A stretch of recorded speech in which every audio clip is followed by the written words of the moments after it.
Hey there, St. Paul's. This is Pastor. Welcome to our evening March 31st Bible study here. And as you know, we've been going through the different daily prayers and responsive prayers. Tonight, I'd like to tackle something a little bit different. And that is a question that's come up a couple times here at the church and also through different conversations. And that is this: communion. Let's talk about communion. Can we do communion through the internet? Can we do it through this screen right here from me to you? Well, let's back this up and think this through a couple different ways. First and foremost, before we answer this question, the first thing we want to understand when it comes to communion itself, it is not something that's dependent upon the pastor's worth or work. We have to be very, very careful to understand that there's nothing in Matt Richard that gives some supernatural power that makes communion into a sacrament. I don't have like a supernatural pastor power buried deep within that then is unleashed upon that sacrament, that Lord's Supper, to make it a powerful sacrament. Furthermore, your faith that you have does not also make the Lord's Supper into a sacrament. So if it's not you and it's not me, then what makes the Lord's Supper a sacrament?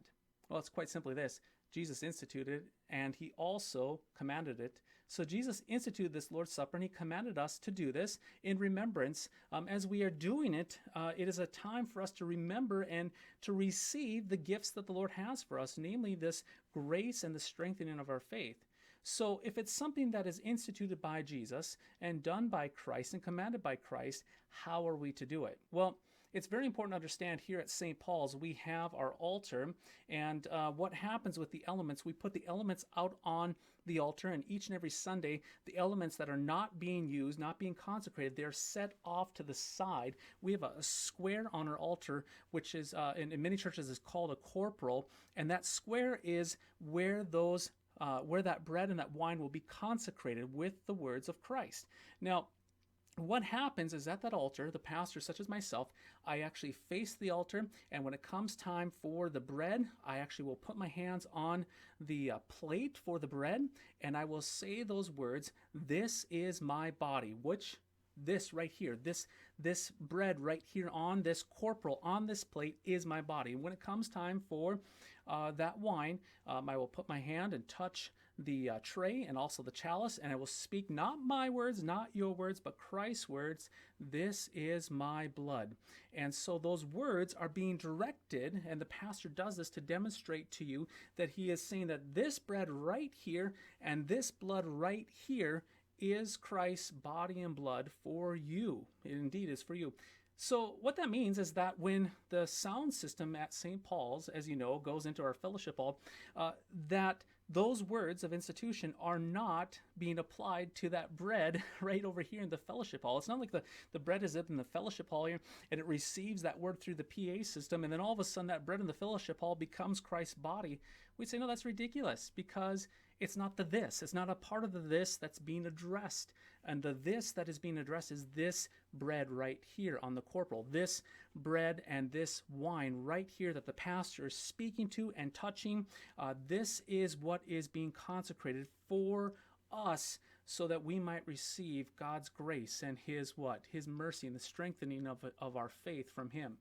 So when it really comes down to it, again, it's the Word of God that is being spoken, but it's not a Word of God that's flying all over the place. It's not as if maybe the windows are open in the church and there's a bread factory down the way and that word gets out and then all of a sudden that's consecrated. We say, no, that's ludicrous.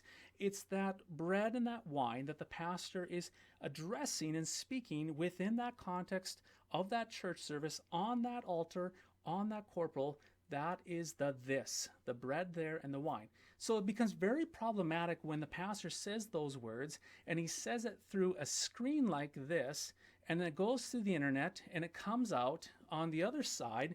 And what is it referring to? So I've heard maybe some people, and I hope I'm understanding this right, maybe you take the bread and the wine, you hold it next to the speaker. Does that work? Or, if it's too loud and the bread in the kitchen, is that, you see where this can go all over the place.